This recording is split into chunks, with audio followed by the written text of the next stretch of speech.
Voilà, donc je démarre cet atelier au Tantra Joy Festival où j'avais vraiment envie de rendre hommage au tantriloka le plus connu quand même qui nous reste à partir de ses écrits, qui est Abhinavagupta, qui est un auteur philosophe du Xe siècle, qui a écrit pas mal de choses à son époque. Certainement à cette époque, dans le 9e, 10e siècle, dans l'Inde du Cachemire, il y a dû y avoir d'autres, c'était des mouvements comme ça, hein, ça c'est l'origine du tantrisme traditionnel, il y a dû y avoir d'autres auteurs qui ont écrit des textes, mais ils ont été détruits certainement.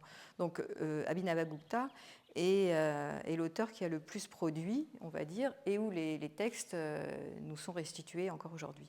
Donc l'intérêt de ces textes, enfin moi j'ai pris vraiment 8 stances, qui est vraiment un tout petit, vraiment un échantillon de ce qu'il a écrit, parce que j'ai lu cet article à un moment donné, et j'ai dit, mais c'était sous forme d'article, et je me suis dit, mais c'est tellement magnifique, c'est tellement inspirant, moi ça m'a tellement inspiré que j'avais envie lors d'un festival de tantra, de vous le diffuser, de vous le transmettre, et de vous faire résonner avec ces mots qui, moi, m'ont beaucoup touchée.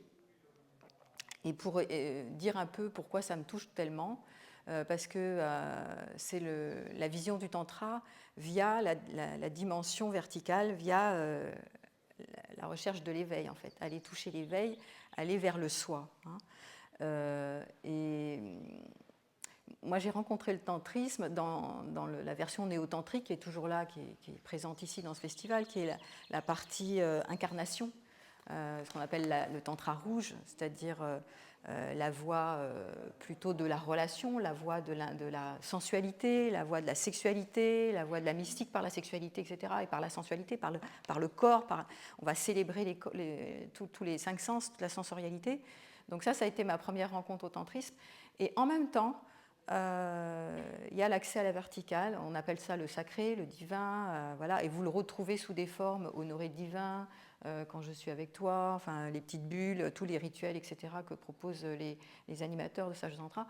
Mais si on ne piche pas, si on ne va pas plus loin, si on ne voit pas quel est l'intérêt d'aller vers la libération, vers l'illumination, qui est la cessation radicale de toutes les peurs, en fait, de toutes les peurs du manque d'amour, parce que évidemment, moi, quand j'ai commencé avec le tantra, je me suis dit, c'est ma maison ici, c'est génial, je peux faire des câlins, je peux avoir de la sexualité à gogo, simplement, sans enjeu, c'est magnifique, je rencontre des belles personnes, des belles âmes, tout est beau, merveilleux, et ça me nourrissait, et ça me nourrit toujours énormément, hein, je continue, mais ce n'est pas une finalité.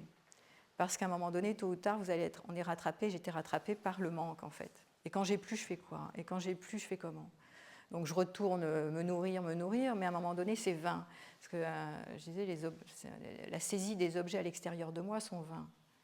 Donc j'ai cherché la direction verticale à travers la non-dualité, et le tantrisme est une des voies non-duelles par excellence, dont Abhinavagupta est un des représentants et qui m'a énormément inspirée, tout comme Ramana Maharshi. Après, je ferai des croisements tout au long de ce développement, de cet atelier, sur Ramana Maharshi, sur Maître Eckhart, qui est un de mes auteurs préférés. Donc, c'est des auteurs morts, mais néanmoins, c'est tellement magnifique ce qu'ils nous ont laissé sur la représentation, sur comment on va vers le soi, avec un grand S, vers Dieu, vers l'illumination, vers le divin, vers la grâce. Alors, tous les mots mènent au même endroit, vers la présence. Et voilà. Alors du point de vue d'Abhinavagupta, il a appelé ça la philosophie de la reconnaissance. La reconnaissance qui est reconnaître le soi, reconnaître que nous ne sommes pas identifiés à ce que nous croyons être, posséder, avoir. Nous ne sommes pas notre personnalité, nous ne sommes pas nos pensées, nous ne sommes pas nos émotions, nous ne sommes pas tout ça. Nous sommes notre véritable nature. Donc la philosophie de la reconnaissance, c'est reconnaître que nous ne sommes pas tout ça. Voilà. Et là, je le fais en très court, mais vous allez le voir à travers tous les mots que je vais vous partager, parce que je vais vous faire une lecture de texte. Tout est dit, en fait. Voilà. Donc, c'est un mystique hein, qui est né en 1980 et qui a écrit des commentaires sur des strophes philosophiques. Et moi, j'ai repéré les 8 stances sur l'incomparable. Donc, c'est 8 critères, 8 items. Et il disait comme ça, puisque l'être libre n'a jamais eu d'entrave, entreprendre de se libérer est vain. Les chercheurs de vérité, on appelle les chercheurs, je ne sais pas si vous en faites partie, mais les gens qui cherchent la vérité, c'est-à-dire les chercheurs spirituels, ont tendance à chercher, moi c'est pareil, hein, pendant toute une période, j'ai cherché à me libérer, à progresser, à avancer, à évoluer, à me libérer de mes traumatismes du passé, à aller mieux, à m'épanouir, à m'expanser, etc. Mais c'est toujours limité. Et je le dis sans arrêt, moi je suis thérapeute, hein, toutes les thérapies à un moment donné ça finit par être limité. Donc la ressource ultime, c'est aller vers l'éveil, c'est de toucher le soi en fait, d'aller appréhender et pressentir ce que c'est le soi. Donc je vais juste dire quelques mots, puis après je vais vous lire les stances. Ce qu'il présente comme modèle, c'est un modèle métaphysique, c'est un postulat en fait. Hein. Il dit que le jeu de l'absolu qui est l'unité, hein, qui est le un, c'est la source, là d'où nous venons et où nous retournerons après la mort, qui est toujours là en fait. C'est comme si, souvent dans la symbolique, on va dire c'est l'océan, et nous on se prend pour des vagues, mais on n'est pas une vague, on est l'océan. Ou alors l'autre symbolique qu'on utilise tout le temps, c'est le ciel.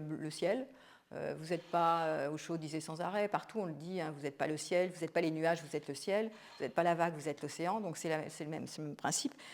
Il pose ce modèle métaphysique, Abhinavagupta, que ce jeu de l'absolu qui joue à s'oublier dans les choses de ce monde pour ensuite mieux s'y reconnaître. C'est-à-dire qu'on va se perdre dans les objets du monde. Les objets, c'est jouer la relation, aller atteindre des objectifs, aimer, être aimé, enfin tout ce que nous faisons, hein, tout ce que nous accomplissons dans le monde du faire et de l'avoir. Et à un moment donné, on se perd là-dedans, le moi se perd là-dedans, on s'oublie pour mieux s'y reconnaître, pour retourner au soi. Voilà, donc c'est le jeu de la vie, c'est-à-dire on va aller, et c'est vraiment ça qui est intéressant dans cette philosophie d'Abhinavagupta, c'est qu'il vous dit perdez-vous, allez vous perdre dans le jeu sur le terrain de la vie, hein, pour revenir, mais n'oubliez pas que vous n'êtes pas ceci, vous n'êtes pas cela. Voilà. Donc revenez à l'absolu. On est toujours l'unité, mais on oublie, on se prend pour des vagues et on s'accroche, on saisit des objets et on veut s'agripper. Et après, on a toujours des manques et des peurs, etc. Donc, pour moi, aller s'intéresser à ces auteurs comme Abhinavagupta, Maître Eckhart, on va le retrouver, je vous lirai peut-être, on va le retrouver dans le bouddhisme tibétain. J'ai ramené ici le Sutra du cœur. Mais tout ramène à la même chose en fait. Ils vous disent tous la même chose, tous ces enseignants spirituels de tous les temps, ils disent toujours ne vous perdez pas dans les objets du monde. C'est pas le détachement, parce que le détachement ça voudrait dire être impassible. Il dit non. Et notamment dans le tantrisme, on vous dit allez-y à fond, soyez total, jouez le jeu de la vie. Donc vous aimez totalement, vous faites l'amour totalement, vous faites tout totalement, vous pleurez totalement, vous êtes triste totalement, vous êtes peureux totalement. Soyez total partout, jouez toutes les partitions qu'occasionne la vie, mais n'oubliez pas, vous n'êtes jamais ça. Vous n'êtes pas ça.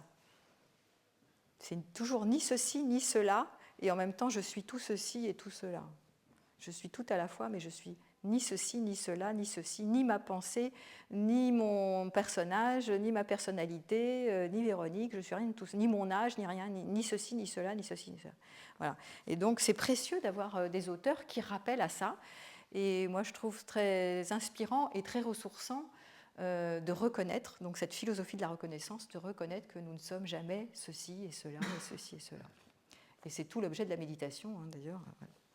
Donc, à savoir, je le remets dans le contexte, c'est qu'Abhinavagupta, c'était dans l'Inde du Cachemire du Xe siècle, et c'était l'époque où les castes, même encore aujourd'hui, mais alors il y avait des hiérarchies dans les castes de l'époque, là, et donc du coup, cette vision non duelle, c'était très dualiste, hein, le monde était dualiste chez eux, hein, il y avait les riches, les pauvres, je ne me rappelle plus, mais enfin il y avait des castes, des catégories en veux-tu en voilà, et donc l'intérêt de ce type d'auteur, c'est qu'ils avaient une vision complètement rebelle pour le coup, et adogmatique et amoraliste, qui a donné naissance d'ailleurs à toute cette tradition du tantra, qui est, si vous regardez quand vous baladez dans les ateliers, c'est amoral.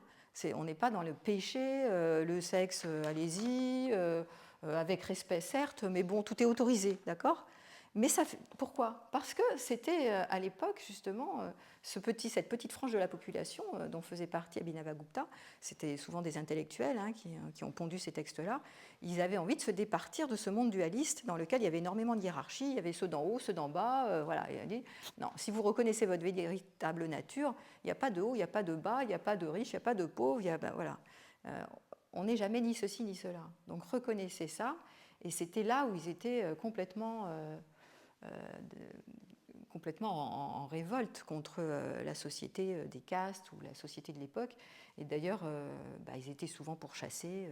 À mon avis, c'est pour ça qu'il n'y a pas eu tant d'écrits que ça, parce qu'ils étaient vraiment amoraux pour l'époque.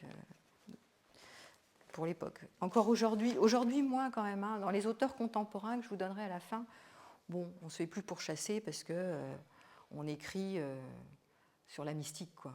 Mais à cette époque, c'était vraiment dangereux.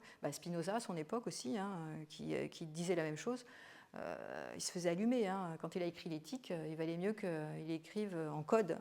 C'est complètement codifié, on ne comprend rien. Parce que forcément, c'était à l'époque vraiment incroyablement audacieux, quoi. Voilà. Alors, donc je vais pas développer plus que ça sur Abhinavagupta, c'était juste pour vous dire combien, moi, ça me tenait à cœur de rendre hommage à cet auteur.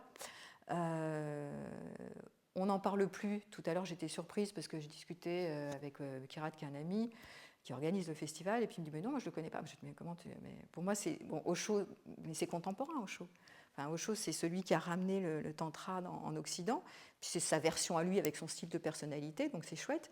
Mais il ne faut pas oublier Enfin, moi, je trouve c'est tellement magnifique de ne pas oublier les auteurs traditionnels qui ont ramené vraiment... qui ont produit ce retour vers le soi. Et on vous dit tout le temps, dans tous les enseignements spirituels, on vous dit « Retourne-toi vers toi ». C'est ici que ça se passe, c'est jamais là-bas. Jamais, il n'y a rien là. Dans le monde extérieur, vous n'allez rien trouver. C'est ici que ça se passe. Donc voilà, c'est pour ça que j'avais envie de rendre hommage à cet auteur en vous lisant ces textes. Donc dans cette partie maintenant de l'atelier, je vais vous inviter à vous allonger. Je vais guider une petite relaxation pour que vous vous sentiez dans l'accueil du texte que je vais vous lire. Et après, je vous ferai débriefer sur comment ça a résonné, comment ça vous a touché, cette lecture. Donc oui, alors là maintenant tout de suite, je vous propose de vous allonger, il y a des matelas, allongez-vous confortablement.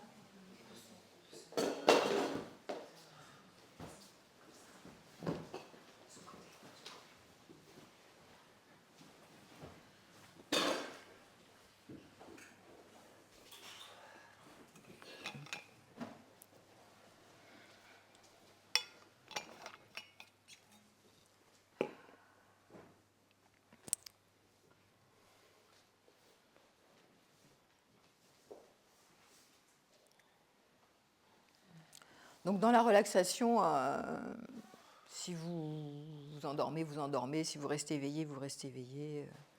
Il n'y a aucune obligation de rien.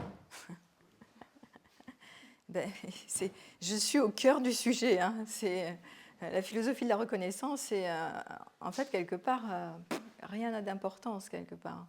On n'est pas ce qu'on croit. On n'a pas besoin d'aller faire un effort pour aller vers quelque chose.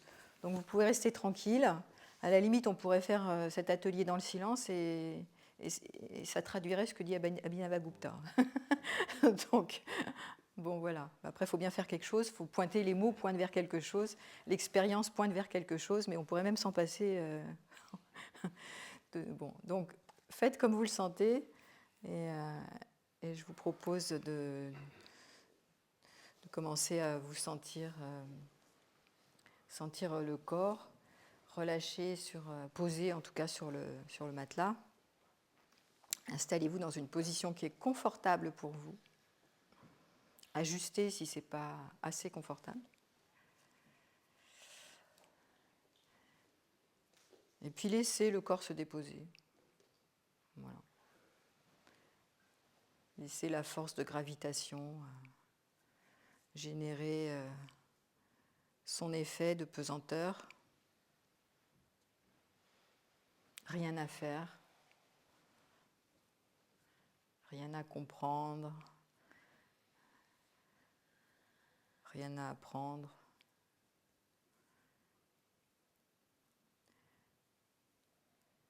Juste être posé là où vous êtes. Même pas besoin d'observer quelque chose.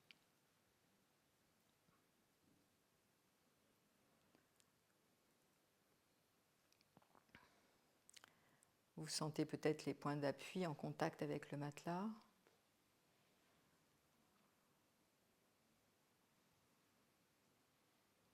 Il peut y avoir des tensions dans le corps, c'est tout à fait possible.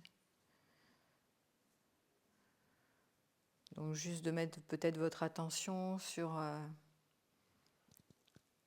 les zones de votre corps qui sont agréables ou qui commencent à se détendre.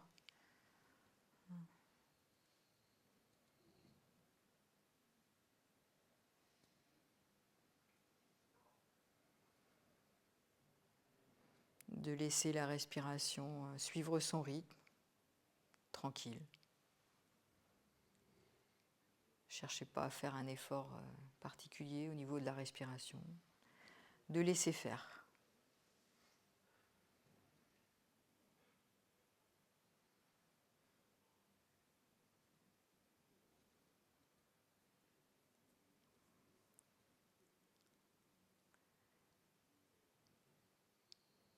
S'il y a des pensées qui traversent, voilà, vous laissez traverser.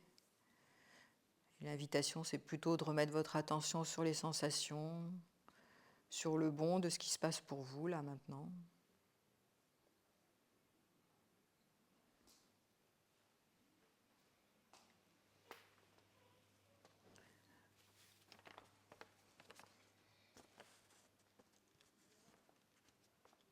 De vous placer dans un espace d'accueil de vous-même. Est-ce que c'est possible pour moi maintenant d'accueillir tout ce qui se présente à moi dans mon champ de conscience ? Ou pas ? Accueillir mes sensations, accueillir mes pensées qui traversent, accueillir ce qui est agréable et désagréable.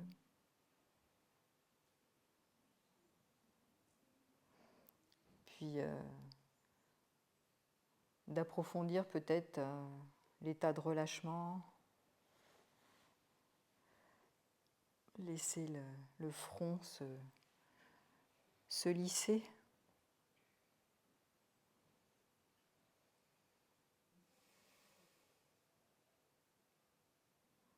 Les rides s'effacer. Laisser la mâchoire relâcher.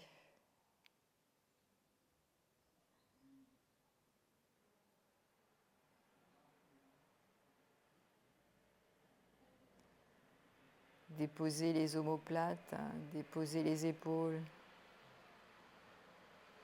déposer la colonne vertébrale.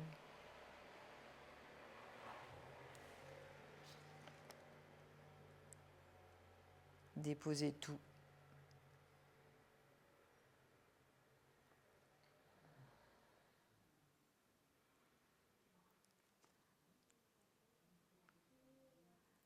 Plus besoin de tenir une image, de tenir quelque chose, de contrôler quoi que ce soit. Ce qui apparaît dans votre conscience, laissez ça se faire.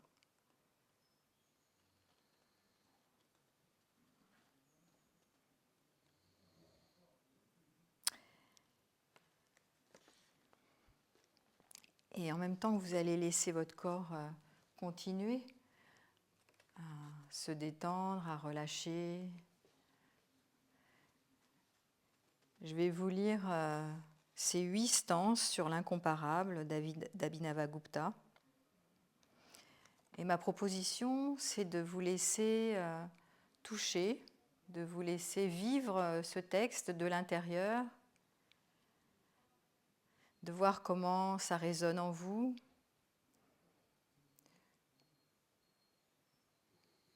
Soit par la poésie des mots, soit par le contenu, mais pas forcément chercher à intellectualiser, mais juste de vous laisser sentir ce que ça vous fait d'entendre ces paroles de ce philosophe du Xe siècle. Voilà. Comment vous pouvez les laisser vibrer, les laisser vivre et voir en quoi ça vous évoque quelque chose de particulier pour vous. Alors la première stance,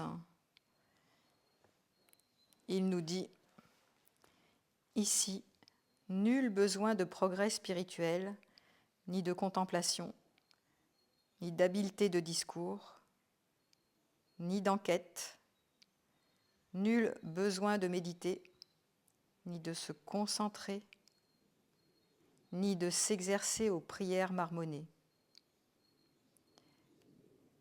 Quelle est, dis-moi, la réalité ultime absolument certaine ? Écoute ceci. Ne prends ni ne laisse, et tel que tu es, jouis heureusement de tout.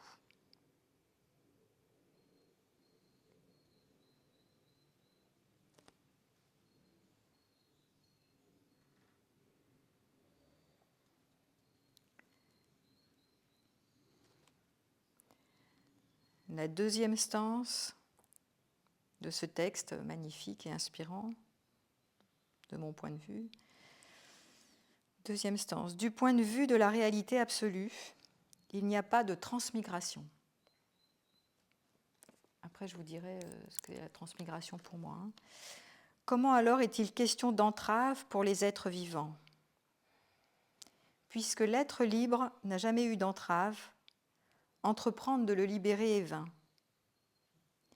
Il n'y a là que l'illusion de l'ombre imaginaire d'un démon, corde prise pour un serpent, qui produit une confusion sans fondement. Ne laisse rien, ne prends rien, bien établi en toi-même, tel que tu es, passe le temps agréablement.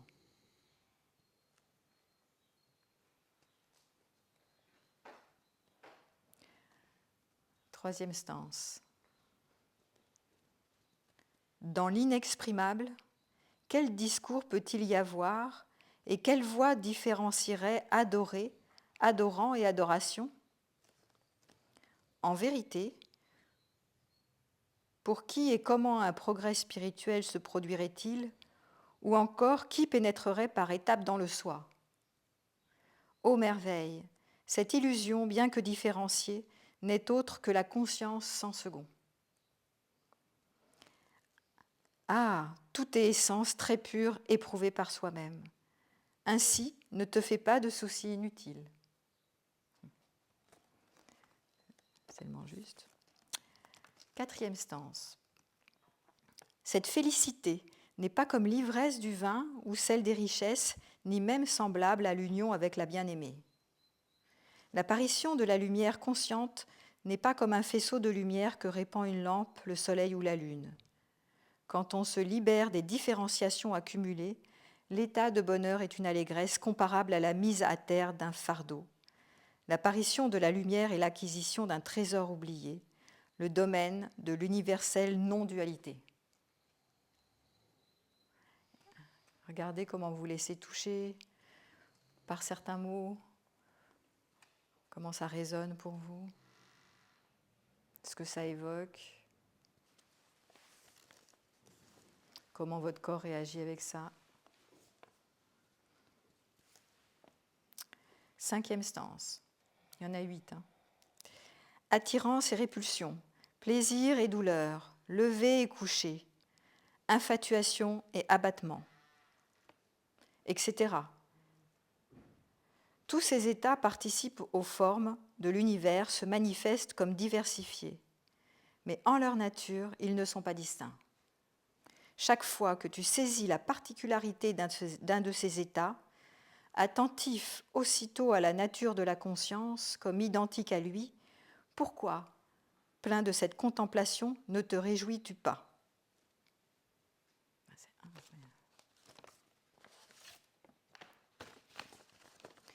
Sixième stance.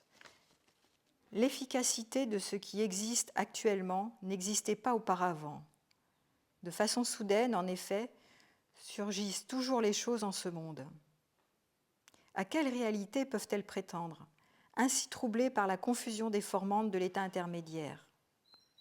Quelle réalité y a-t-il dans l'irréel, l'instable, le falsifié, dans un amoncellement d'apparences, dans l'erreur d'un rêve? Reste par-delà l'imperfection propre aux angoisses du doute et éveille-toi.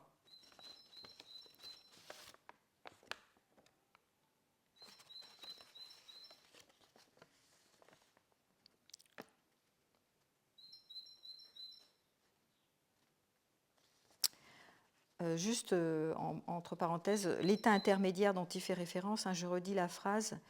À quelle réalité peuvent-elles prétendre, ainsi troublées par la conclusion déformante de l'état intermédiaire? Donc il y a une annotation. Cet état intermédiaire se réfère au deuxième moment de toute perception ou activité. Dans le premier moment, quand la conscience apparaît, il n'y a aucune pensée, seulement un pur élan lumineux dans lequel l'objet perçu resplendit dans sa nature véritable, la certitude du jeu véritable. Dans un deuxième moment, dans la plénitude originelle, apparaît une séparation par laquelle on délimite l'objet par rapport à tout ce qu'il n'est pas. Et au troisième moment, l'objet est perçu en tant qu'objet pleinement différencié avec toutes ses caractéristiques. C'est la perception ordinaire de l'état de veille. Voilà. Donc ça, c'est la traduction de Lilian Silburn pour vous expliquer un peu l'état intermédiaire. Septième stance. L'inné ne peut être sujet au flot des existences objectives. Celle-ci ne se manifeste qu'éprouvée par toi. Bien que privée par nature de réalité, en un instant, par la faute d'une erreur de perception, elles prennent part au réel. Ainsi jaillit de ton imagination la grandeur de cet univers, puisqu'il n'existe pas d'autre cause à son apparition. C'est pourquoi, par ta propre gloire, tu resplendis dans tous les mondes, et bien qu'unique, tu es l'essence du multiple. Donc fait partie de votre expérience ces ronflements maintenant, ce qui est tout à fait OK. Est-ce que c'est de nouveau un objet parmi tant d'autres? Et la huitième stance, lorsque surgit la conscience en tant que contact immédiat avec soi-même, alors le réel et l'irréel, le peu et l'abondant, l'éternel et le transitoire, ce qui est pollué par l'illusion et ce qui est la pureté du soi apparaissent radieux dans le miroir de la conscience. Ayant reconnu tout cela à la lumière de l'essence, toi dont la grandeur est fondée sur ton expérience intime, jouis de ton pouvoir universel. Voilà. Donc vous prenez un petit moment pour voir comment certaines paroles vous ont touché. Juste de voir ce qui vient simplement, sans réfléchir outre mesure. De voir, qu'est-ce qui m'a sensibilisé, qu'est-ce qui m'a touché, qu'est-ce qui a résonné pour moi dans toutes ces paroles. Peut-être un mot, peut-être simplement la poésie du mot, de la phrase. Voilà. Et puis, vous allez progressivement vous étirer, ouvrir les yeux et prendre un partenaire tout proche. Et l'invitation, c'est de partager avec lui ou avec elle ce qui vous a touché dans ce texte. Concrètement, ce que vous avez reçu de ce texte, comment ça vous a touché, et concrètement, à quoi ça vous ramène en fait. Voilà. Ce que vous avez pris conscience, ce que ça évoque. Voilà. Plutôt parler, rentrez pas forcément dans des débats philosophiques parce que ça peut être abstrait, donc rentrez plutôt dans le concret avec votre partenaire, ou concrètement comment ça m'a touché, concrètement comment ça a résonné. Ça me rappelle quoi, ça m'évoque quoi, voilà. Donc prenez un partenaire.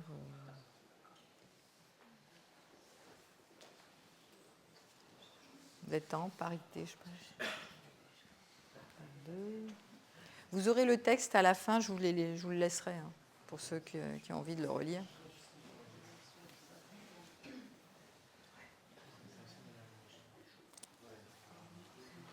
Si tu es par deux, tu peux te mettre à 3 si tu veux. Ça peut être plus sympa. Bon, un groupe de... Ah bah oui, c'est tout seul. Bon, voilà. Ah oui, oui, vous êtes... si, il y a du monde derrière. Voilà. Bah, si, vous êtes en parité, donc c'est parfait.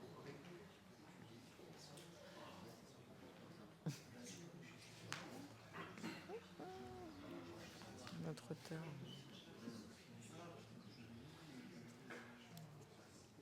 Qui est tout seul? Non, c'est bon. Oui, ils sont tous par deux.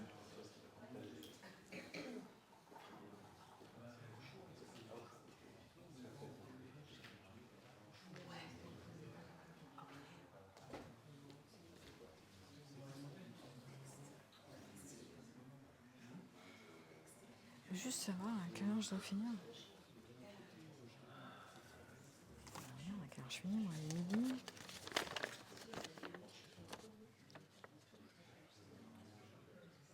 Bon, ça va, j'ai 45 minutes. Alors.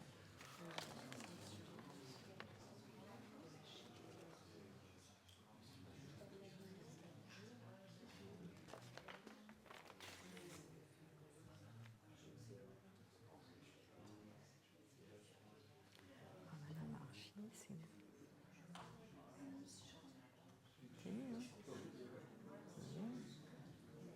C'est pas ça.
Bon, bah tant pis.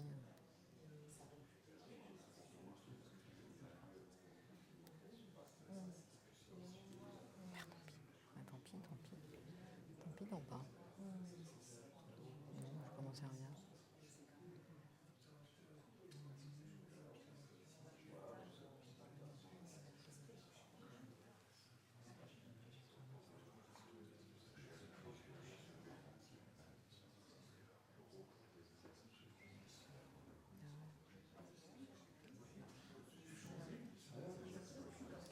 Ah, moi, je trouve magnifique.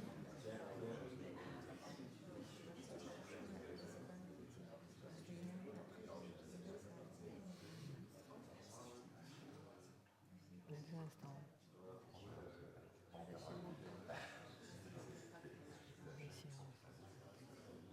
On est sur Shiva. Oh là là, je peux parler de Shiva.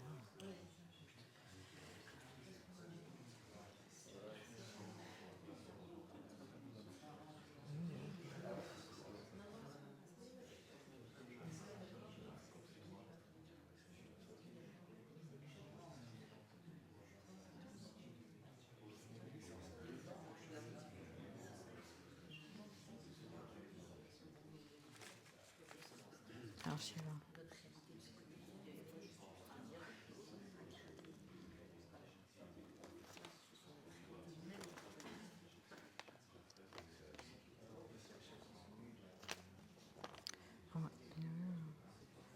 Mais tu sais, c'est vrai en fait. Ah bah ouais, c'est bien.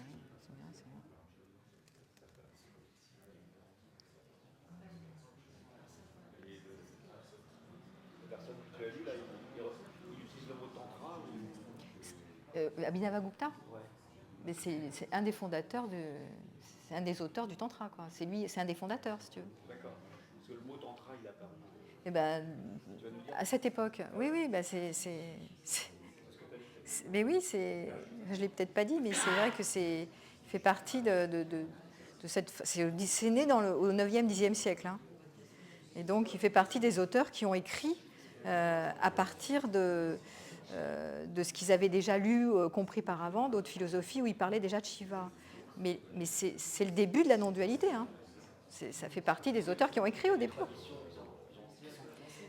Mais dans la partie tantrique, non-dualité, c'est un des auteurs au démarrage. Oui, oui, c'est un des auteurs premiers, oui. Ça a démarré comme ça, hein. C'est pas plus ancien que ça. Il y a eu d'autres choses.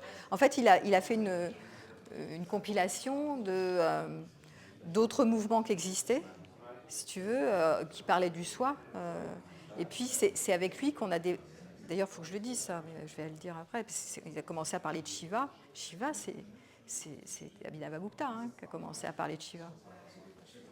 Shiva, la conscience pure sans objet. La libération, l'illumination, c'est lui. Hein.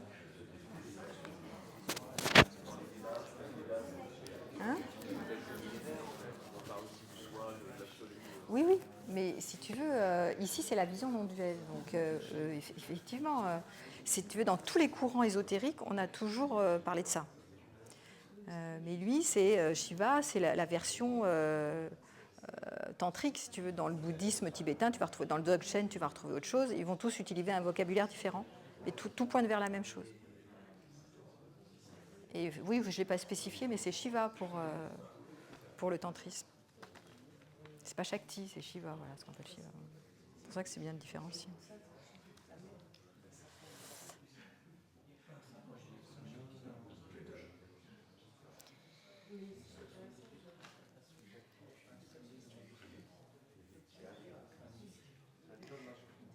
C'est bon pour vous si je vous arrête là? Ouais? Dans vos échanges?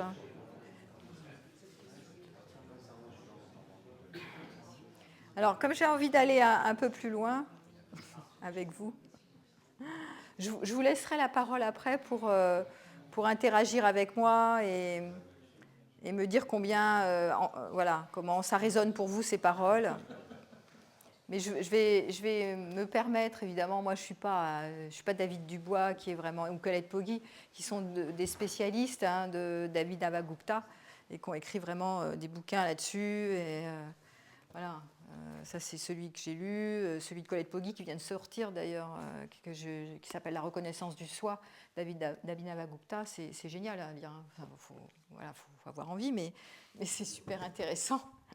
Bon, eux, c'est des auteurs pointus contemporains qui reprennent ces textes. Moi, je vulgarise et comme ils m'ont inspiré, j'ai envie de vous transmettre ça. Après, je vous écouterai pour voir comment ça vous touche ou comment ça résonne pour vous.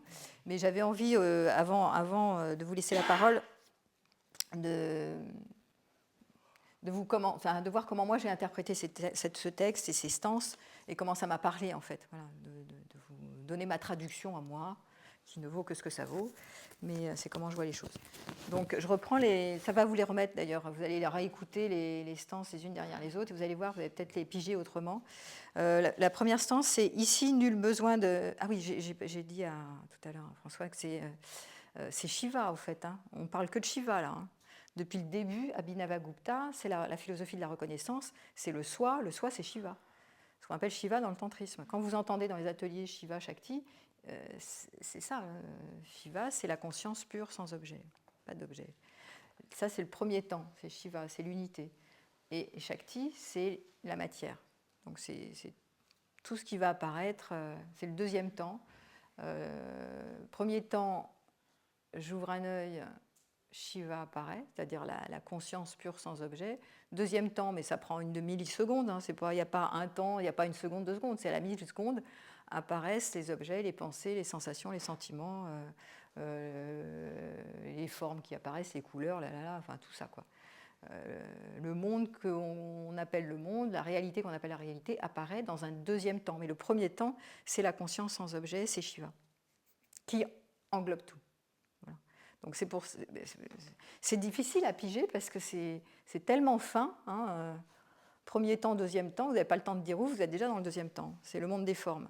Mais bon, le sans forme, c'est Shiva, c'est juste avant, quoi. Hein. Voilà, alors à première instance, il dit, n'oubliez pas que la philosophie de la reconnaissance, c'est la libération, c'est-à-dire la liberté absolue. C'est l'endroit où on peut être libre. C'est quand on va vers le soi, quand on touche le soi, là où on n'est pas identifié. Dans le monde des apparences, dans le monde du relatif, hein, dans le monde de la dualité, on n'est jamais libre en fait. Voilà, donc c'est l'endroit de ce qu'ils appellent l'illumination, l'éveil. Alors ici, nul besoin de progrès spirituel, ni de contemplation, ni d'habileté de discours, ni d'enquête, nul besoin de méditer, alors moi j'adore, hein, ni de concentrer, ni de se concentrer, ni de s'exercer aux prières marmonnées. Quelle est la réalité ultime absolument certaine? Écoute ceci, ne prends ni ne laisse, et tel que tu es, jouis heureusement de tout. Bon, ça, c'est rien que cette phrase, c'est génial. C'est incroyable cette phrase. C'est-à-dire vous avez tout là-dedans. Il te dit, tu n'as pas besoin d'aller te faire des pratiques. Pas besoin tu peux, hein, alors on peut tout faire. Et d'ailleurs, on vous dit toujours, mais faites ce que vous aimez, en fait. Vous avez le goût de la méditation, vous adorez ça, faites ça, ça vous aide, tant mieux, pratiquez. Mais ce que dit Abhinavagupta, c'est l'éveil, c'est la voie directe vers l'éveil. Il n'y a pas besoin de faire tout ça. Hein, ce qu'on appelle le tantrisme est une voie directe, hein, par rapport aux voies progressives qui mènent vers le soi, qui sont des voies avec des pratiques. La plupart des voies spirituelles proposent des pratiques pour aller vers l'éveil, c'est-à-dire vers l'indifférencié. Le tantrisme, c'est la voie directe. Alors il y a deux, il y a le tantrisme avec une voie progressive. Dans les ateliers, on vous fait souvent des pratiques et des rituels, mais en vérité, ce qu'il nous dit, c'est que on n'a pas besoin. Ça peut être une voie directe.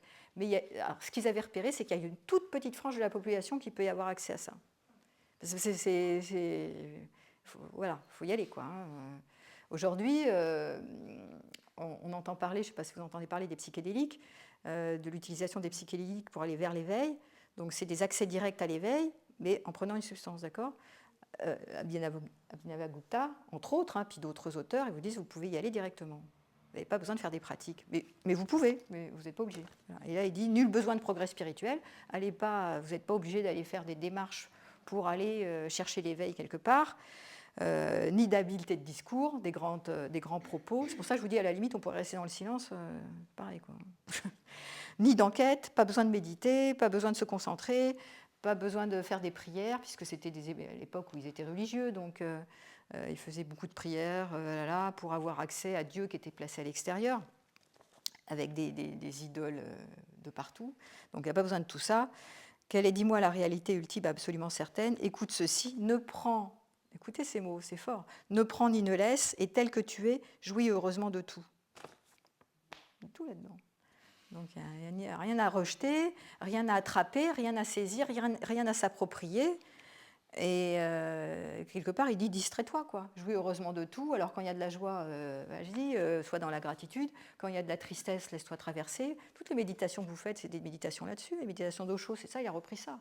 C'est laisse-toi traverser, pleure complètement, soit violent, soit ceci, soit cela. Il ne vous dit pas de changer quelque chose. Il vous dit laissez-vous traverser. Ne prends ni ne laisse, et tel que tu es, jouis heureusement de tout. Donc c'est vraiment la voie de l'inclusion par excellence. Incroyable. Petit 2, du point de vue de la réalité absolue, il n'y a pas de transmigration. Alors la transmigration, c'est pour ça que je voulais vous commenter. Vous comprenez ce que c'est que la transmigration? Non, c'est pas évident. Moi je me suis posé la question, je me suis dit, il veut dire quoi là? Alors, la transmigration, c'est ce qu'il appelle la transmigration. C'est la transmigration, c'est mes vies antérieures en fait. C'est la migration de l'âme d'un corps vers un autre. D'accord, possiblement vers un autre. Donc c'est migrer à travers une autre âme. Donc ça, si on croit à ça, de nouveau, c'est un postulat, hein, ça veut dire qu'il y a un temps et un espace. Mais d'un point de vue de l'absolu, il n'y a pas de transmigration, c'est-à-dire il n'y a même pas besoin de passer par cette conviction ou ce postulat de la réincarnation, parce qu'il n'y a pas de temps, il n'y a pas d'espace. Et la virilité ultime, et on le retrouve dans Ramana Maharshi qui dit la même chose, ce n'est rien d'autre parce que c'est vraiment l'état de pureté par excellence, c'est tellement simple qu'on ne peut même pas l'envisager, quoi. Il n'y a même pas besoin de croire en quoi que ce soit, ni de postuler qu'il y a de la transmigration d'une âme vers une autre. En fait, on a besoin de rien. En fait, il n'y a plus rien. À cet endroit-là, il n'y a plus rien. C'est l'illimité. Donc, il n'y a plus aucune conviction de rien. Et c'est tellement compliqué, des fois, pour notre mental, de l'appréhender, que certains enseignants spirituels vont dire on ne peut pas l'appréhender. L'ultime, le sans-forme, le divin, on ne peut pas l'appréhender. On ne peut pas l'appréhender, on n'a pas les capacités de l'appréhender avec notre ego, notre moi, notre mental. Donc, quand il dit, du point de vue de la réalité absolue, il n'y a pas de transmigration. Il n'y a pas de transmigration, il n'y a pas cette histoire de migration d'une âme vers un autre de vie antérieure. Comment alors est-il question d'entrave pour les êtres vivants ?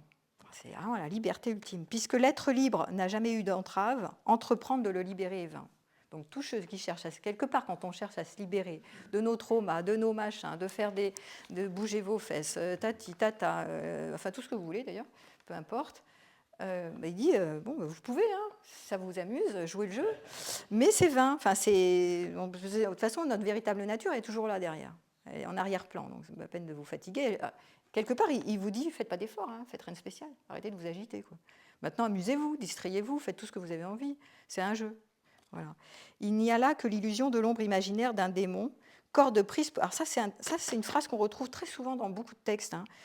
L'illusion de l'ombre imaginaire d'un démon, corps de prise pour un serpent, qui produit une confusion sans fondement. Parce que c'est l'histoire de... Vous voyez un serpent, là, vous avez l'impression que c'est un serpent. Notre imaginaire, c'est-à-dire notre ego, est persuadé qu'il y a un serpent.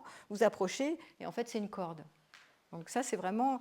C'est comme la vague et l'océan, c'est comme le ciel et les nuages. Ça, c'est des symboles et des phrases qu'on voit apparaître souvent dans les enseignements spirituels qui disent la même chose. Mais non, c'est complètement une illusion. Tu as cru que c'était un serpent, en fait, c'est une corde. Hein, donc, quand vous cherchez à vous libérer, quand vous cherchez l'illumination, quand vous cherchez quelque chose, on trouve... vous cherchez de la sexualité, je sais pas, on cherche toujours un truc, on veut aboutir, on veut s'accomplir, on veut se réaliser, on veut... bon, bref. Donc là, il vous dit, c'est bien, mais vous êtes libre maintenant. C'est maintenant que ça se passe, et c'est toujours maintenant, de toute façon. Voilà. Troisième stance, je ne vais peut-être pas toutes les faire, mais il y en a certaines qui m'ont plus parlé que d'autres. Par exemple, attirance, la cinquième, hein, attirance et répulsion. Alors ça, c'est parlant aussi. C'est vraiment notre truc d'être humain, quoi. Agréable, désagréable, attraction, répulsion, plaisir, douleur, lever, coucher, infatuation et abattement. L'infatuation, c'est de privilégier la joie, hein, d'être toujours content, je suis content de ma vie, oh là là, comme c'est merveilleux, bon bref, c'est sympa aussi. Et abattement, donc c'est les polarités inversées. Tous ces états participant aux formes de l'univers se manifestent comme diversifiés. Alors ça, pour être diversifié, c'est diversifié, hein, parce qu'on est dans la dualité, donc pour être diversifié, il n'y a pas plus diversifié. Mais en leur nature, ils ne sont pas distincts. Voilà, tout est dit. Chaque fois que tu saisis la particularité d'un de ces états, c'est-à-dire que ça y est, tu agrippes un état, tu veux la joie et pas la tristesse, tu veux ça et pas ça, aussitôt, à la nature de la conscience comme identique à lui, pourquoi, plein de cette contemplation, ne te réjouis-tu pas ? Donc là, on est vraiment dans « ne rejette rien ». Et nous, on rejette tout le temps, on veut ça et on veut pas ça. On passe notre temps à vouloir un truc et à déprécier l'autre, à dévaluer, on fait que ça. Et là, on est vraiment dans... même le camp du bien et du mal, enfin toutes les polarités de la dualité. Donc il dit, voilà, chaque fois que tu saisis la particularité d'un état, tu oublies la nature de ta conscience comme identique à elle-même. Donc pourquoi ne te réjouis-tu pas ? C'est fort quand même, ça, mais après moi je dis ça, c'est scotché quoi. Non mais bon... Hein ? Se réjouir d'être en colère. Oui, tu te réjouis de toutes les formes et tout, mais toutes les polarités inversées. Et évidemment, c'est la difficulté, puisque nous, on veut l'agréable et on veut rejeter le désagréable. Enfin, voilà, parce que le postulat dans lequel on s'identifie, c'est on est quelqu'un, on a un corps, on naît et on meurt. Et on a à accomplir des choses, on a une mission, enfin, on doit vivre agréablement. Et tout ça, on est identifié à ça. Donc là, ce n'est pas la liberté, là, c'est le monde de la dualité. Et en même temps, tous les auteurs spirituels, et lui aussi, même s'il dit la philosophie de la reconnaissance, revenez vers le soi, mais ça n'empêche pas de conjuguer avec le moi. On va pas... On va pas rester sur le pouf et attendre que la vie passe parce que voilà, on a compris qu'on n'était rien de tout ça et donc on ne joue pas le jeu. Donc, et le tantrisme vous dit carrément l'inverse. Il vous dit mais allez-y à fond, jouez toutes les partitions, plongez complètement dans tout quoi. Ouais. Alors attends, bouge pas parce que là j'ai mis le micro. Ah voilà. Ouais, fais-lui passer le micro. C'est qui le...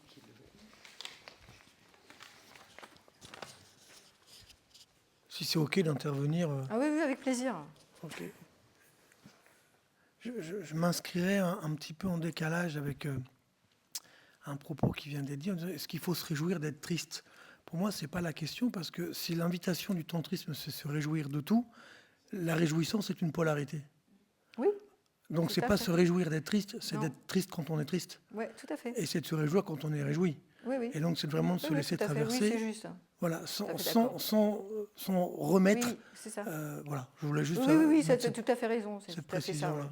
Ouais. C'est ce qui est se là. laisser se traverser par c'est l'existence. l'accueil de ce qui est là. Ouais. Sans se réjouir de ce qui se passe, parce que ce qui se passe, c'est ce qui se passe. En général, quand on est triste ou quand on est malade, on ne peut pas se réjouir parce que c'est juste pas possible. C'est pas facile. Donc, d'abord, c'est pas facile. Et moi qui l'ai vécu, parce que j'ai traversé l'enfer sur Terre dans la maladie, je peux t'assurer que. Bien sûr. On ne se réjouit pas du tout. Bien sûr. Tu es là contracté, tu n'en peux plus, la connexion elle est bouchée, tout est bouché. Bon, voilà, donc non, je ne me réjouissais pas du tout. Je cherchais plutôt une échappatoire, ce qui est normal et c'est fonctionnel. Voilà, donc non, évidemment, je suis tout à fait d'accord avec toi, c'est pas se réjouir, mais c'est être libre. Ici, on est sur l'espace de liberté, qui est que derrière tout ce qui apparaît, toutes les formes qui apparaissent, bon, bah voilà. C'est cet espace de l'état méditatif, de juste contempler ce qu'il y a. Contempler ce qu'il y a. Et si c'est réjouissant, tant mieux. Tant si mieux, ça l'est pas, mais quand ça l'est pas, et ça le sera pas, de toute façon. Sur un certain plan, on n'a probablement pas la possibilité même de se sentir libre quand le corps est très contracté, quand le mental est complètement agité. La forme qui apparaît, c'est je ne me sens pas libre. C'est une forme. Voilà. Et c'est ce qui se présente à ce moment-là. Après, c'est impermanent parce que tout est temporaire, puis le corps finit par mourir. Mais néanmoins, quand c'est là, c'est comme ça. Et c'est ce qui est, en fait. Alors, des fois, parfois, ça peut être une aide de savoir je ne suis ni ceci ni cela, et parfois, ça ne suffit pas. Voilà. Mais c'est vrai que pour moi, c'est une ressource de lire ces textes, de m'en imprégner, de méditer. Je ne suis pas obligée de méditer sur un coussin, mais je médite sur une autre forme, mais peu importe. Mais d'aller vers le soi, en tout cas. Ça peut être une ressource énorme pour nous, si on n'a pas cette idée d'aller vers le soi et qu'on ne se retourne pas là. La tentation est toujours grande d'aller toujours saisir. Et puis cette identification au corps qui fait que le corps se dégrade, le corps est limité, le corps... voilà. Et puis l'objet d'amour qui est là, il nous lâche, il nous rejette, on est en souffrance, on ne s'arrête pas, quoi. Donc voilà. Ouais, vas-y. Vas-y.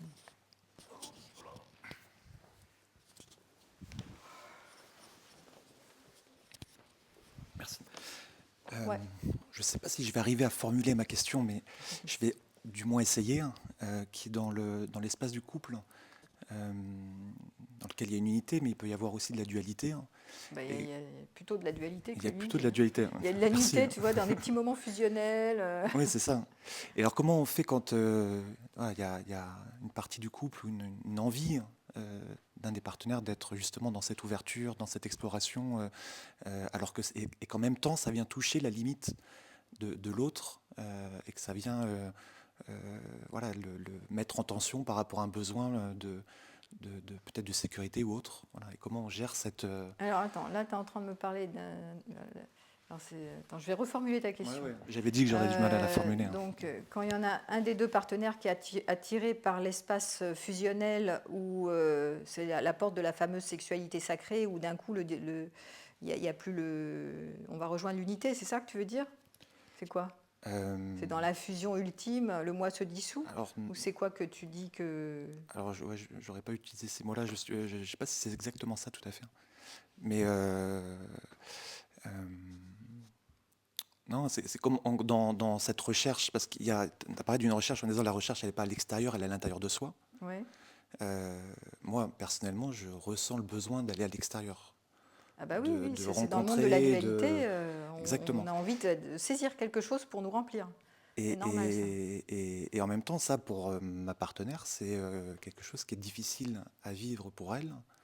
Euh, et donc, on est à la frontière d'une rupture aujourd'hui. Voilà, là, tu es dans un exemple concret où, dans le monde de la dualité, enfin, la réalité ordinaire, on a affaire à ça. Enfin, je veux dire, c'est un classique, ça.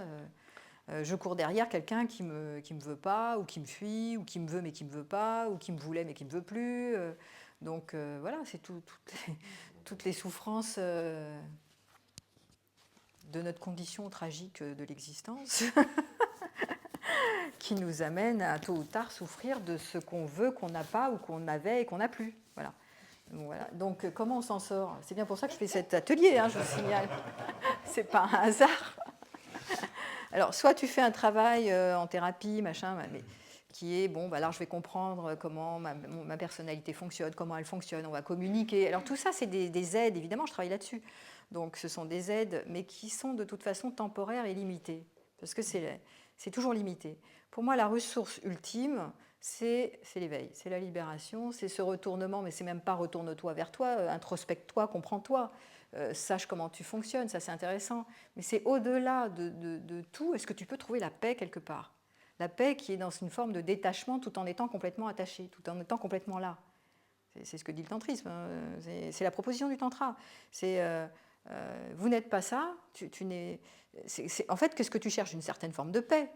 Tu ne cherches pas, une fois que tu as ton objet qui est là et que ton couple il est là toute la journée, machin, tu es encombré, parce que tu fais quoi là? L'autre elle est là tout le temps, collé à toi, bon, on va pas en faire grand-chose. Donc, c'est pas tellement avoir, tu vois, c'est pas avoir la personne, la posséder, c'est la paix que tu cherches. On cherche tous la paix. Donc, comment on trouve la paix? C'est pas, tu peux saisir l'objet, tu peux vouloir faire ton couple. Quelque part, ça sera toujours limité.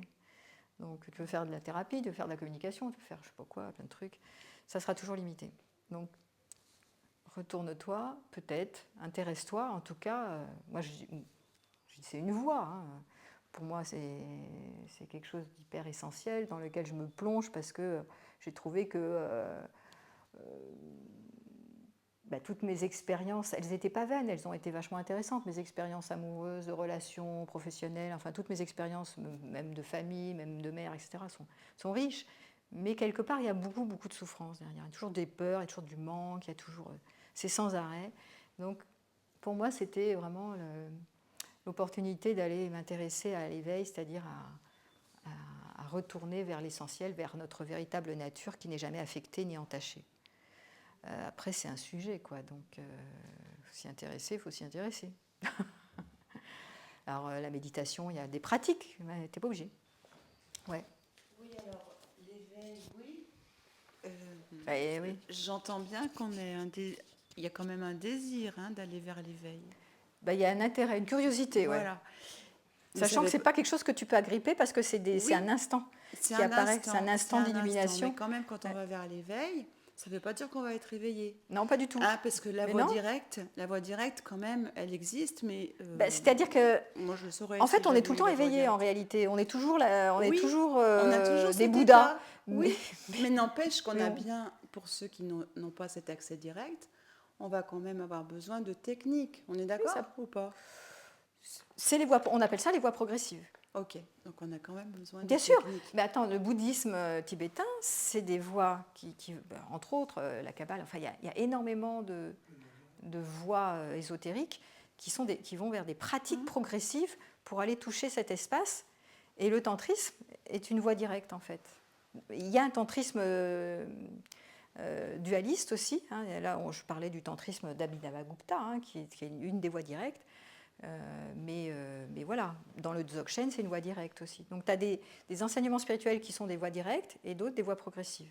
Donc les deux sont complémentaires. On a un accès à l'éveil. Voilà. Dans les voies directes, on peut être éveillé rapidement. C'est maintenant. C'est que tu l'es en fait. C'est juste que tu oublies que tu es l'océan. Tu te prends pour une vague. Mais en fait, est-ce qu'on ne va pas faire des allers-retours? Donc on ne fait plus d'allers-retours. Tu ne fais plus rien du tout parce que tu fais... Alors moi, ce que je trouve génial dans la voie directe, c'est que tu ne fais aucun effort. Tout à l'heure, je vous ai dit, mais arrêtez de faire des efforts, il n'y a rien à faire. Il n'y a rien à faire. Tu retires toujours un effort, une image, une envie d'aller vers quelque chose, un besoin de chercher quelque chose. T'enlèves tout ça. En fait, tu dépoussières. Tu retires, et tu te retrouves naturel et détendu. Voilà. Mais ça ne va pas durer longtemps, ce qu'on appelle le voile de l'ego, puisque le moi, il a envie de bouger, de faire un truc, d'attraper quelque chose, de s'accomplir, de faire un machin, d'atteindre un objectif, de sortir d'une peur. Donc l'ego rattrape. On est branché sur l'instinct de survie, c'est biologique. Donc l'ego rattrape. Mais peu importe, quand tu as pressenti ou touché ces espaces, qu'on appelle l'éveil, tu l'installes. En fait, l'idée, c'est d'installer. C'est d'installer l'éveil, c'est d'y retourner, retourne vers le soi. Et ça peut être aussi l'occasion en lisant des textes comme ça, parce que ça redémarre. Ce qu'on appelle le relatif, c'est la dimension de la dualité, et le relatif, c'est le moi, en fait. Le soi, c'est l'unité, hein, c'est la non-dualité, c'est le sans-forme. On appelle ça aussi l'arrière-plan. Et l'autre, c'est l'avant-plan. Donc, tu ne peux pas rester scotché à l'arrière-plan. Personne ne reste scotché à l'arrière-plan en mode ça y est, je suis dans l'éveil, je suis illuminé, et je suis complètement illuminé toute la journée. Ben non. Donc oui, c'est intéressant ta question, parce qu'effectivement, tu as des voies progressives. Les rituels qu'on vous propose ici sont des rituels qui sont des pratiques, en fait. Mais ça va vers la même chose. Mais si tu vois, ben non, tu restes sur ton pouf, tout va bien. C'est direct, c'est pareil. Tu n'es pas obligé. Bon, voilà.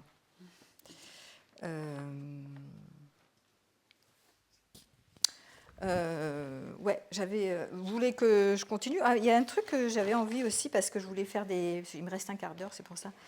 J'avais envie de croiser avec d'autres, peut-être des petits bouts d'autres auteurs, comme... parce que j'aime bien, moi, transférer des textes qui m'ont inspiré. Par exemple,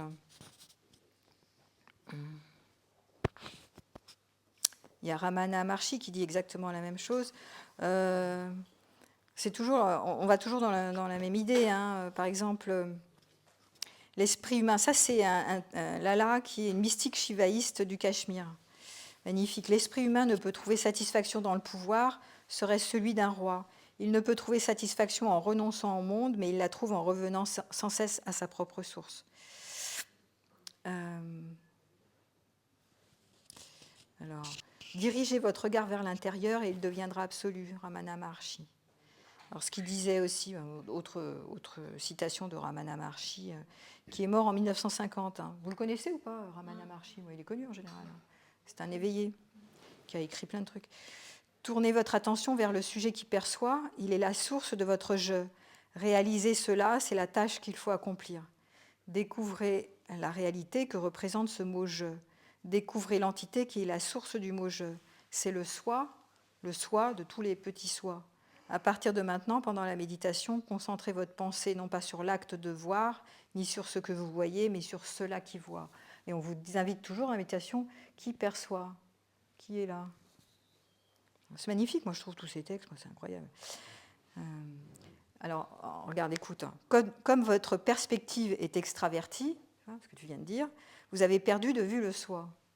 Et votre vision est tournée vers le monde extérieur. C'était lui qui disait ça.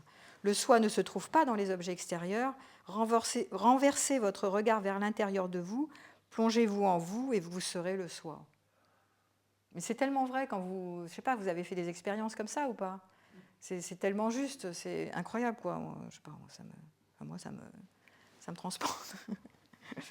Après, il y a, si vous avez lu aussi dans les auteurs, il y a Nisargadatta Maharaj aussi dans Je suis, qui dit exactement la même chose avec ses mots à lui, parce que chaque auteur, en fait, va raconter la même chose avec son vocabulaire, avec son style propre. Tout est extrêmement magnifique, hein. Nisargadatta Maharaj, qui est mort en 1981, donc il n'y a pas tellement longtemps, hein, qui dit comme ça, observez votre mental, voyez comment il naît, comment il fonctionne. En observant votre mental, vous découvrez votre soi qui est l'observateur. Voilà. Et quand vous vous tenez immobile, ne faisant que regarder, donc d'où la pratique de la contemplation, vous vous découvrez vous-même comme la lumière qui est derrière l'observateur. La source de la lumière est obscure et inconnue, la source de la connaissance. Seule cette source est. Retournez à la source et demeurez-y. Voilà. Après, moi, je suis une fan de Maître Eckhart. Après, chacun ses goûts et ses couleurs. Hein. Dans le christianisme, Maître Eckhart, il a exactement dit la même chose. Hein.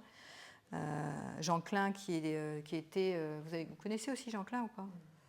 Qui est un des maîtres spirituels d'Éric Barret. Écoutez Éric Barret aussi pour la partie tantrisme originelle, quand même très clair et très pédagogue sur la philosophie de la reconnaissance, et qui est un auteur contemporain. Et donc Jean Klein, pareil, hein, ils reprennent tous la même chose en fait. Hein. Bon. Lui, il a été formé par Maharshi, ils reviennent tous à la même chose. Et par exemple, Jean Klein, il dit la méthode du qui suis. Je ne sais pas si vous avez fait des intensifs d'éveil, dis-moi qui tu es. Voilà, ça va vers l'éveil, donc c'est le même truc. Hein. Préconisé par le Maharshi, est une technique involutive du retour au pur je suis. Tu vois, là, tu as un protocole qui t'amène à être dans je suis ni ceci ni cela et je suis tout ceci et tout cela à la fois. Donc c'est des techniques ou des protocoles qui mènent à toucher ça, qui amènent à ça. Tu vois. Et je vous invite à le faire d'ailleurs si vous n'en avez pas fait, c'est super intéressant les intensifs d'éveil. Hein. En disant qui suis-je et en maintenant ma conscience dans un état de disponibilité vide, je donne à cette conscience une possibilité de retour au sujet pur. En lui interdisant de s'accrocher à quelque qualification que ce soit, je la mets dans un état de désarroi qui lui fournit une occasion de se retourner et de se retrouver dans sa pureté originale. C'est tout le temps la même chose, on dit tout le temps, sans arrêt, sans arrêt. Tous ces écrits ramènent toujours au même, quoi, à la pureté, à la liberté totale. On le retrouve dans le christianisme avec Maître Eckhart, qui dit par exemple « Il faut que l'homme s'échappe de tous ses sens, retourne toutes ses puissances vers l'intérieur et parvienne à l'oubli de toute chose et de lui-même. » Voilà. Bon, après, Maître Eckhart, il va parler du Seigneur, de Dieu. Mais bon, après, voilà, c'était le vocabulaire de l'époque, il était chrétien. Après, Abhinavagupta, il appelle ça Shiva. Bon, voilà, hein, appelez ça comme vous voulez. Mais c'est la même chose, ça pointe vers la même chose. Et j'ai trop envie de vous lire le Sutra du cœur, qui est pareil, la même chose, mais origine du bouddhisme tibétain. Parce qu'on va retrouver aussi dans des textes, par exemple, les méditations du cœur, le Sutra du cœur, c'est une autre voie vers l'éveil, mais ça passe par le cœur. C'est la même chose, en fait, tout mène au même endroit. Et ça vous dit, là, je vous dise le Sutra du cœur? Je trouve ça tellement beau, moi, à partager que... Voilà. Attends, je vais éteindre le truc. Non, c'est bon. Ouais, alors... Bon, là, c'est la voie de la compassion. Le Sutra du cœur, c'est un texte que vous retrouvez, qui est un texte court, hein, qui est magnifique aussi, qui dit le bodhisattva de la compassion. Alors, le bodhisattva de la compassion, alors qu'il méditait profondément, vit la vacuité des 5 skandhas et coupa les liens qui le faisaient souffrir. Ici donc, la forme n'est rien d'autre que la vacuité. La vacuité n'est rien d'autre que la forme. La forme n'est que vacuité, la vacuité n'est que forme. Sensation, pensée et choix, la conscience elle-même sont identiques à cela. Toutes les choses sont le vide premier, qui n'est pas né ni détruit, ni taché, ni pur, pas plus qu'il ne croit ou ne décroît. Ainsi, dans le vide, il n'y a ni forme, ni sensation, pensée ou choix, ni non plus de conscience, ni œil, oreille, nez, langue, corps, esprit, ni couleur, son, odeur, saveur, toucher, ni rien que l'esprit puisse saisir, ni même acte de sentir. Ni ignorance, ni fin de celle-ci, ni rien de ce qui vient de l'ignorance, ni déclin, ni mort, ni fin de ceci.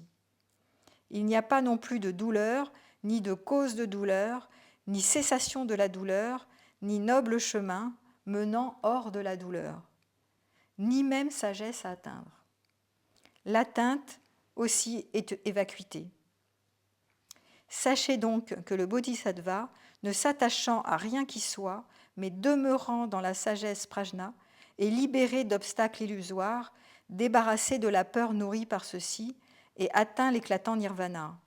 Tous les Bouddhas du passé et du présent, Bouddhas du temps futur, utilisant cette sagesse prajna, arrivent à une vision complète et parfaite.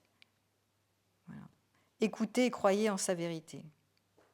Voilà, bon, ça c'est le sutra du cœur, bouddhisme tibétain. Donc vous voyez qu'on retrouve exactement la même chose dans différentes traditions, et c'est juste magnifique, quoi.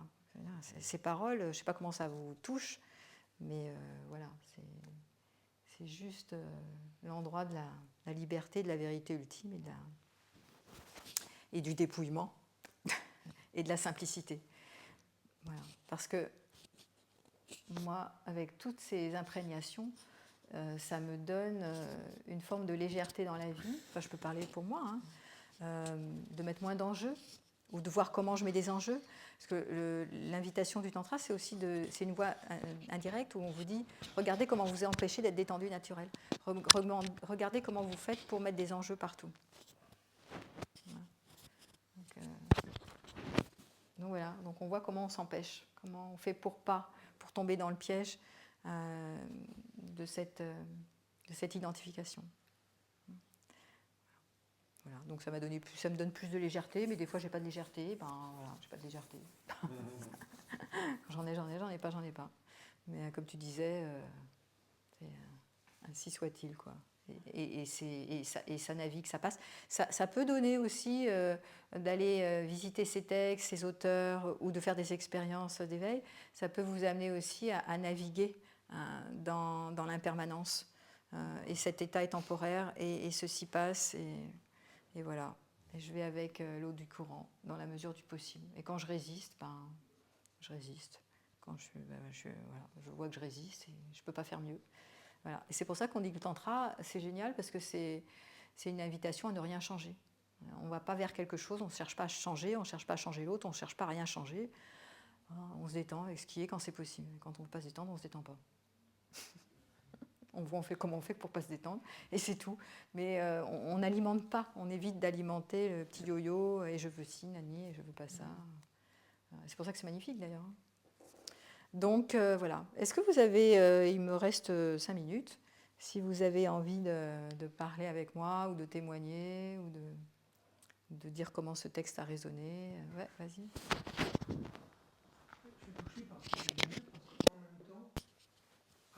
Faut que je reparle dans le micro.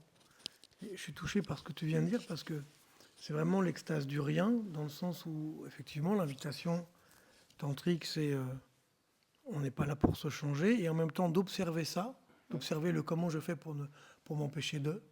C'est vraiment une invitation au changement, sans vouloir changer. Tout à fait. C'est-à-dire qu'il y a vraiment cette conversion du regard sur soi, cette conversion du regard du cœur, en fait, qui fait que sans vouloir changer, juste observer ce qui se passe est un acte de changement. Souvent. Ouais. C'est une possibilité, parce que tu fais un pas de côté. On le voit dans les ateliers, comment je fais pour m'empêcher de me lâcher, de me détendre, je m'inhibe, etc. Donc le fait de voir comment tu t'empêches de t'autoriser, des fois tu peux t'autoriser ou pas.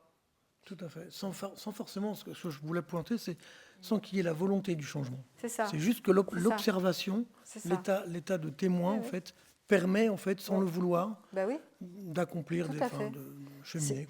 C'est pour ça que moi j'adore le tantra, parce que c'est la voie du sans effort. Donc, d'ailleurs, la voie de l'éveil, c'est sans effort. La voie directe de l'éveil, c'est on enlève tous les efforts. Toute l'image à tenir, tout le contrôle, tu enlèves tout. Tu dépouilles, tu enlèves une couche, 2 couches, 3 couches, tu enlèves toutes les couches. On peut se détendre, on peut s'amuser un peu ici quand c'est possible. Et après, tu rends hommage, c'est-à-dire la gratitude, l'offrande, etc. Mais quand c'est là, quand tu dis réjouis-toi, distrais-toi, réjouis-toi, célèbre, etc. L'incarnation. Mais tu vois, ce que je voulais aussi ramener dans cet atelier, c'est célèbre, ok, quand c'est possible de célébrer, mais il y a des moments, tu vas célébrer, tu vas rien célébrer du tout, parce que tu es comme ça, tu es asphyxié par la vie qui te terrasse, donc tu vas pas faire bon. On rigole moins. Et c'est pour ça que c'est pas une finalité que de vouloir s'accrocher à toujours plus de plaisir, toujours plus de sensualité, toujours plus d'expansion, toujours plus de lumière, toujours plus de... Ok. Donc qu'est-ce qu'on fait quand on est dans la merde, quoi, en clair, voilà. Donc moi je me suis toujours interrogée pour moi, et je me suis dit je suis pas la seule concernée. Donc pour ça, retourne vers le soi, retourne vers l'océan. Peut-être que ça peut être aidant de ne pas faire d'efforts comme ça, toujours constamment, de ne pas rajouter des couches là où il y en a assez, quoi. Il y en a des qui disent que quand tu es dans la merde jusqu'au cou, surtout ne baisse pas la tête. Voilà. Est-ce que quelqu'un d'autre veut dire quelque chose? Non? C'était comment pour vous? Juste pour savoir, comme ça, cette lecture de texte. Moi, c'était cool. Cool. Ah ouais. Ok. Eh ben, merci à vous, en tout cas, d'avoir participé et d'avoir partagé ça avec moi, parce que ça me touchait beaucoup. J'avais envie de partager, en tout cas, ce texte. Voilà. Bonne fin de festival. Hein.